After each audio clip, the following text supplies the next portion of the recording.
Hi everyone, hope you're doing really good. I'm in my hotel room at the moment in Washington, in the Northeast, and I've just been watching the news. I've just finished a couple of contracts. Well, in fact, I've finished three of them. So I've just got back to my hotel room and I just put the news on, and I just noticed that Putin is about to visit Beijing shortly. I'm going to put my glasses on while I speak to you. Yes, I think what he's trying to do now is he's trying to find out where China's loyalties really lie.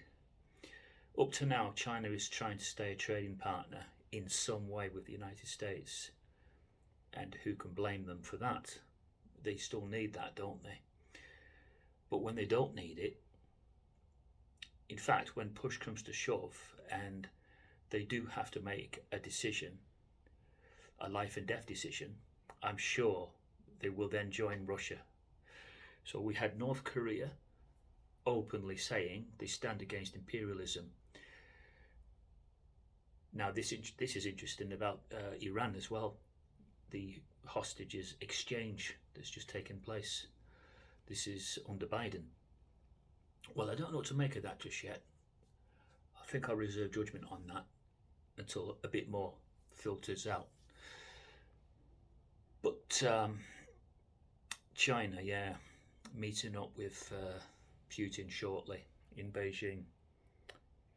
That is something that's very worrying, because I've said, haven't I, for years and years, that the King of the North will be joined by two powerful allies.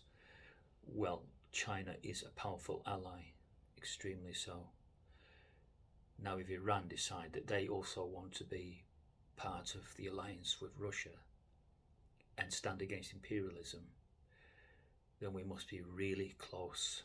And I mean close, and this is the composite sign in which I told you to look out for.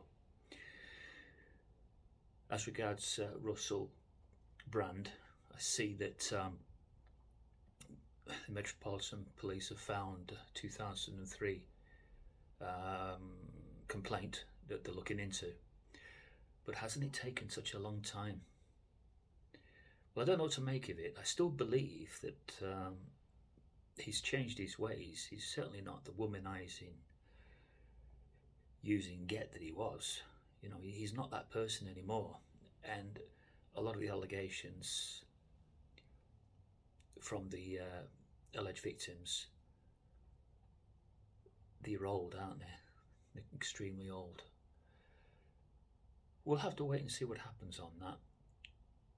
But there's certainly a motive, isn't there, for the BBC and Channel 4 and all the Freemason news outlets to have him gone. If they get rid of him with his 6.8 million subscribers, they will then just make a list, and then systematically they'll get rid of all those YouTube truth seekers who are just too close to the truth. They'll just get rid of them.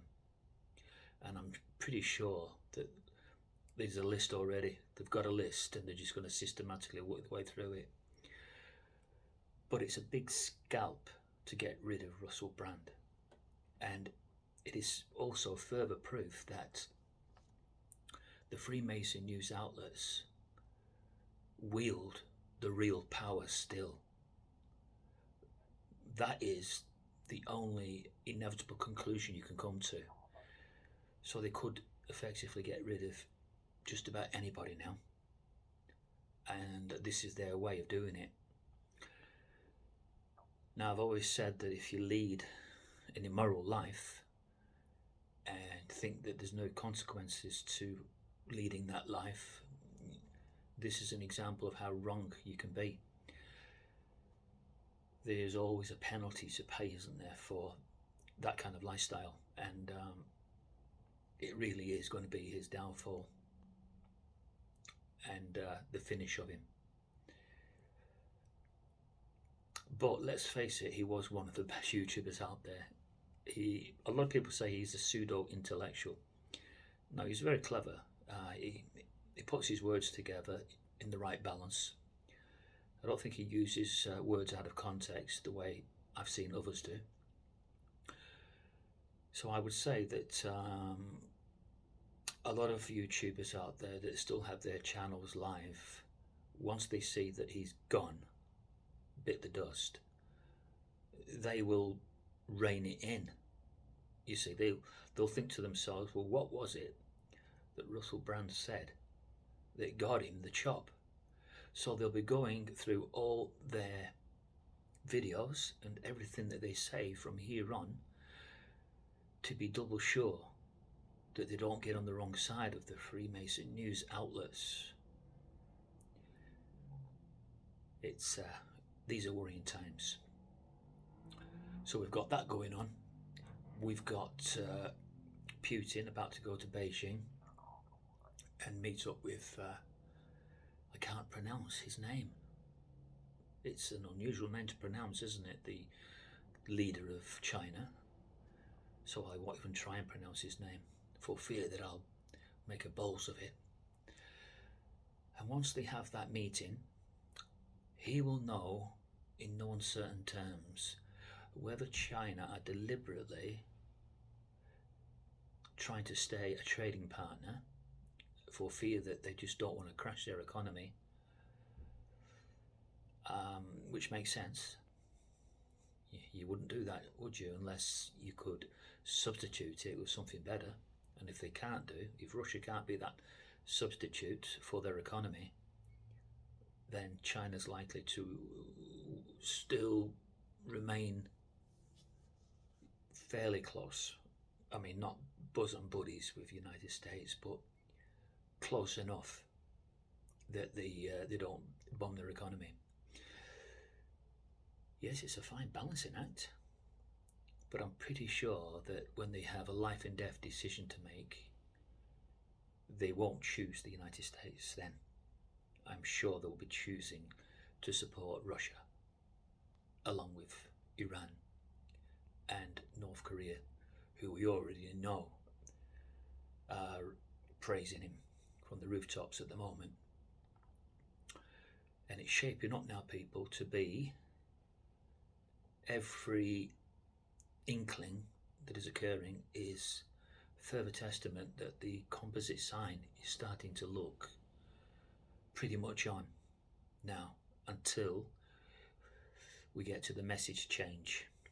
And the world is going to be shocked when this happens, when the one religion is given the it's a proclamation, a new proclamation, and it's totally different from Matthew 24:14, and they do have to deliver it, even if they don't want to. They have to deliver it. It's going to be a stinging hailstone message. What will the world's press do then when they witness it? These are fearful times. Right, cup of tea time. You know me, I love a cup of tea. Yorkshire tea bags for me. Anybody tried Yorkshire tea bags? You know, make a good brew. Right, see y'all. Bye.